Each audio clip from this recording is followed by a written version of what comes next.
thank you all for coming.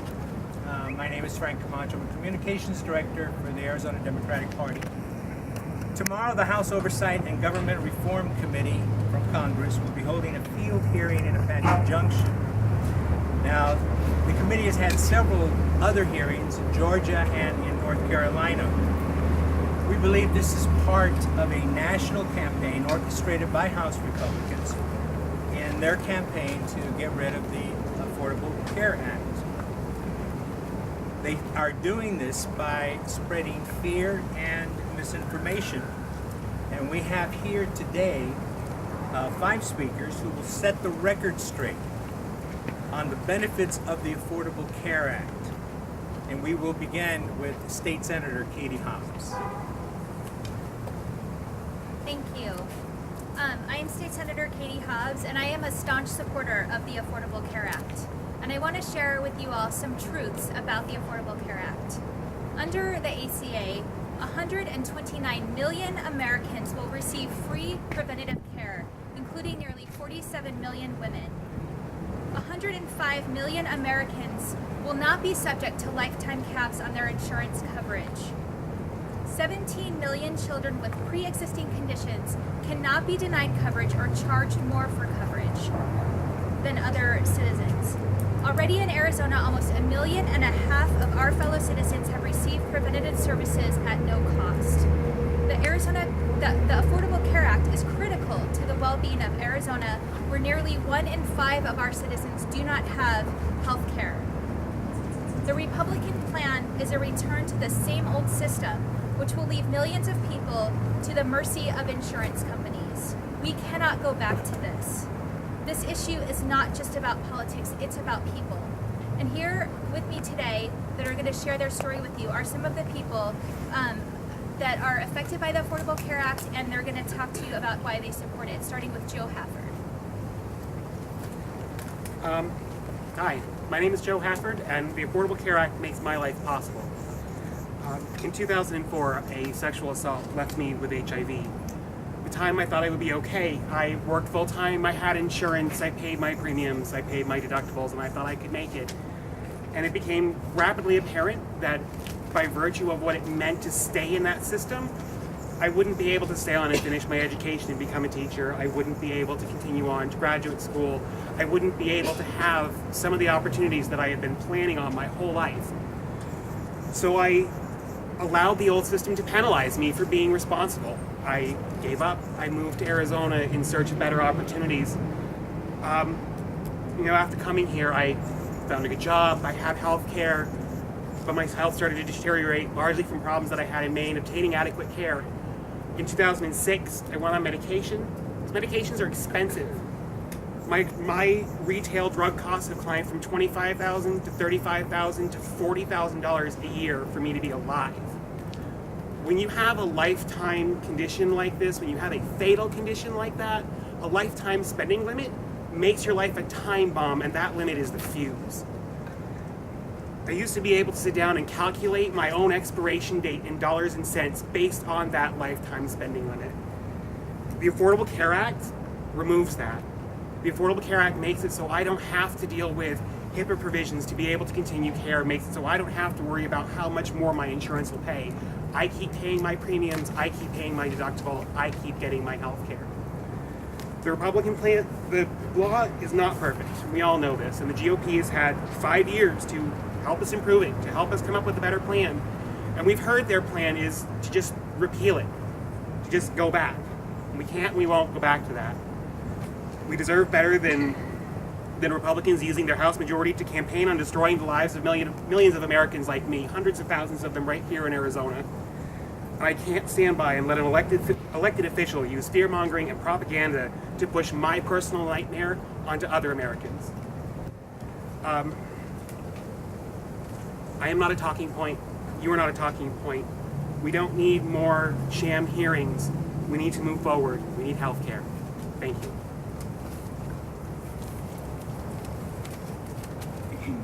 My name is Jordan Hicks, and I'm a senior at Arizona State University.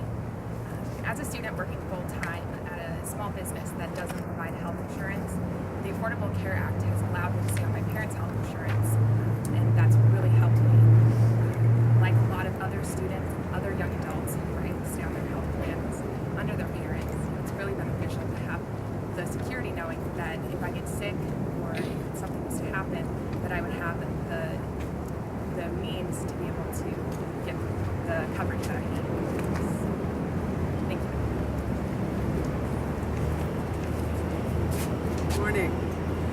is Michelle Steinberg, and I'm one of millions of Americans living with what insurance companies call a pre-existing condition. For many of us, our illness was used as an excuse to deny us health care coverage. But thanks to the Affordable Care Act, those days are over.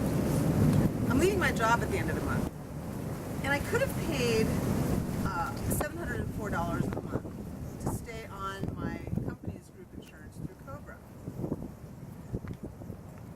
That would have lasted about 18 months. But thanks to the Affordable Care Act, I went online, I used healthcare.gov successfully, and purchased an insurance plan that's comparable to the one that I have now at work for $388 a month. It's affordable. It doesn't discriminate against me because I'm a woman. It doesn't discriminate against me because I have diabetes. And I can save almost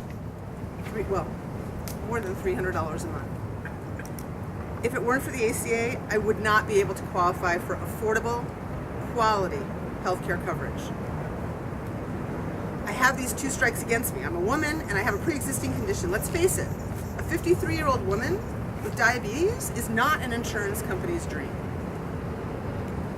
So now me and my family can stop worrying about what's going to happen should we face a serious health condition, or any health condition for that matter. So for me, the Affordable Care Act was a godsend. Good morning. I'd like to share with you my experience as an American with a pre-existing condition. Losing my job over 3 years was easily the best thing that's ever happened to me. It forced me to take a leap that I would not have made on my own. It forced me to start my own business to provide for myself. I was only unemployed for 15 days before I got my first client. There was only an additional 4 before I got my second. I was lucky. My business took off, and I thought I had made it. There was, of course, as there always is, one small problem. I was unable to buy health insurance on the open market. It wasn't that I was too lazy or that I was too poor. I was neither. I couldn't have insured myself.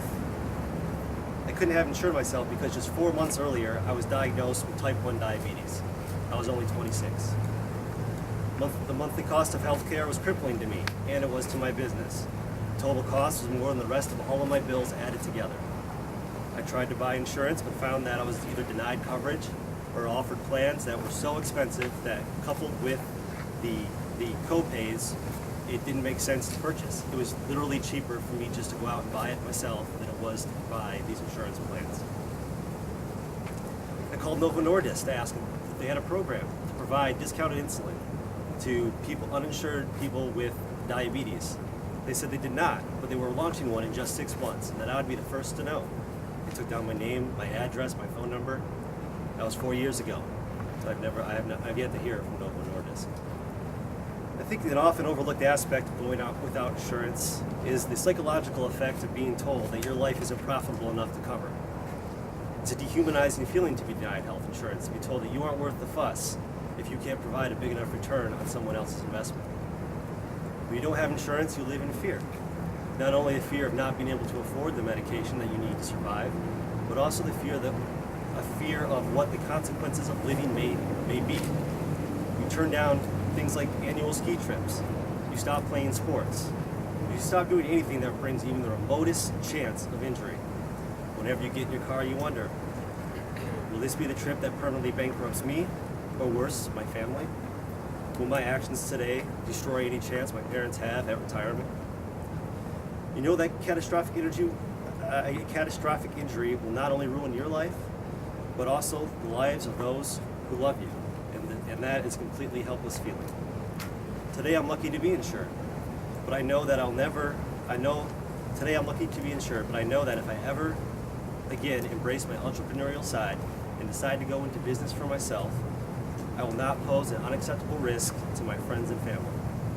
It feels good to know that I can live my life as I see fit, without the constant fear of what the day may bring. The real relief here is that I'll never be discriminated against again due to my diabetes. To know that no matter what path I choose, I will be able to do the responsible thing and keep myself insured. You know, a lot of this debate is centered around the idea of freedom. Well, thanks to the Affordable Care Act, I have the freedom to make my own life, and I'm not trapped in anyone else's box. I'm here today to stand with Senator Hobbs and everyone else who has had the courage to fight for the Affordable Care Act when it wasn't politically expedient, and those who are still fighting to preserve its reforms that have been so beneficial to Americans like me. No matter what epithet of the week the critics want to spout, or what information they try to pass off as fact, I know that today my life is more secure, my future is more certain, and I'll never again have to worry about being tossed aside because someone else has decided that they can't make a big enough buck off my illness. Thanks to the Affordable Care Act, a giant weight has been lifted off my shoulders. I'm immensely proud that no American will ever be forced to carry it again. Thank you.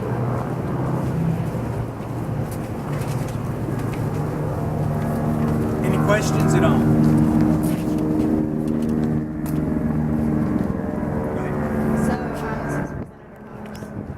So you mentioned that Darrell Issa is going to try and scare and misinform Americans about KCA.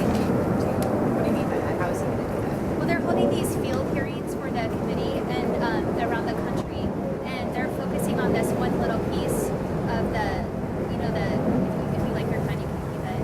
So instead of trying to fix that, they're just saying this is a disaster.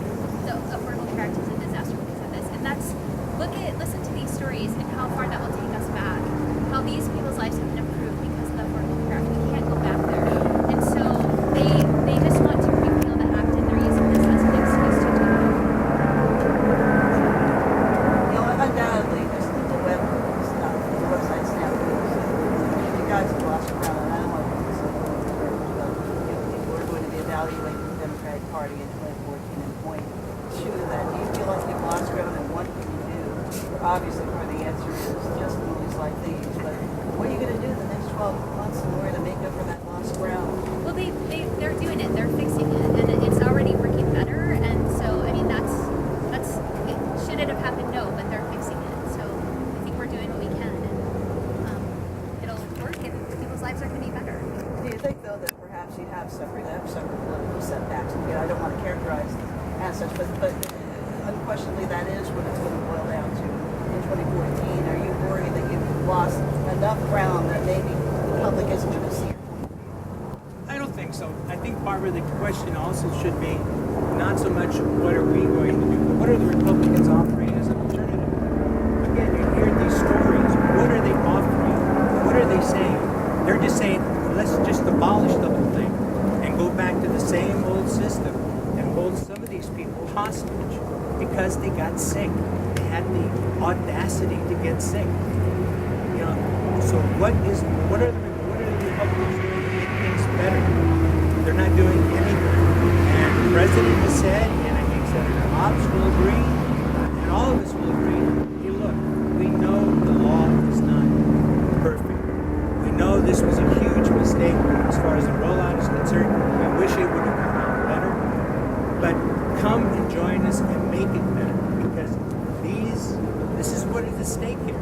People. It's not just politics, it's people. You know, they like to say, a lot of Republicans like to talk about, you know, how the sanctity of life, how they want to protect the sanctity of life. This is a right to life issue. These people have a right to live. And we have the means to help them live. Let's do it. The Spanish language site is going to be launched coming up, and with the large Hispanic population in Arizona, and I know things are working at the front end, but how about the back end? Do you think that's going to have an effect? Well, I can tell you that there are a number of groups, especially ACAs. I've talked to a lot of the navigators and whatnot, and there are a lot of organizations that are specifically gearing up for that and to try and help the Spanish people navigate their way through this healthcare.gov. So yeah, there's a lot of assistance available and a lot of people willing to help. I think it's really important to distinguish the website from the Affordable Care Act. The website was bad. It's being fixed. It is not the Affordable Care Act. And people can sign up for healthcare in a lot of other ways. They don't need the website. It's so, and I think that they've probably learned a lot of lessons, and so the rollout for the Spanish-speaking website should be smoother. But I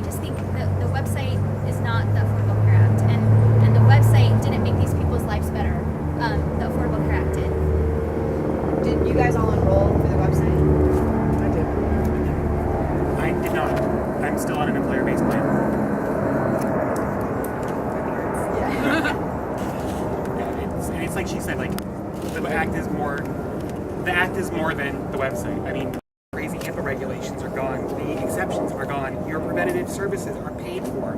Like there are things in that law that are way more than that website, that all we hear from the other side is let's just repeal it all because of the website. And that's not really an option for us. Right. They're saying that they're kind of using that as an excuse. It's fear mongering, it's propaganda, it's because this one small piece of the rollout went wrong, we have to undo everything. I don't understand the unwillingness to correct what should have been a good thing for all Americans. I don't understand the unwillingness to work across the aisle. I mean, you hear so much about how Washington is broken. It's gonna stay broken as long as one side seems to have this vested interest in not fixing anything. We've got to get over that. Like, we have to get to the point where we can have a dialogue about how do we fix it and make it work, because we're not going back. One thing also, that is very frustrating, is they bring this committee hearing out to Apache Junction.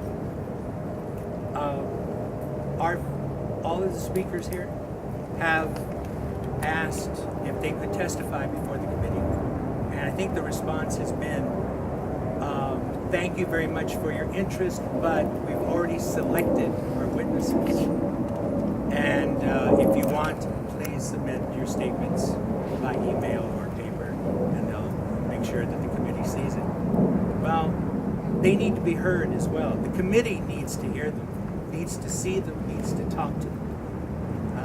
And to say that they've already pre-selected their witnesses, if the experience in Arizona is anything like it has been in Georgia and North Carolina, you can expect what kind of witnesses they've already accepted. In regards to students being covered under ACA, I mean, you and I are close in age, and before ACA went through, I was still covered under my parents' insurance. So I guess I'm confused as to what's the difference between then and now. How old are you? 22. Yeah, well, it's 26. It increases it up to 26. It was 24. Yeah, it was 24, and it's now up to 26. Okay. Thank you. Anything else? Okay, thank you very much. Appreciate it.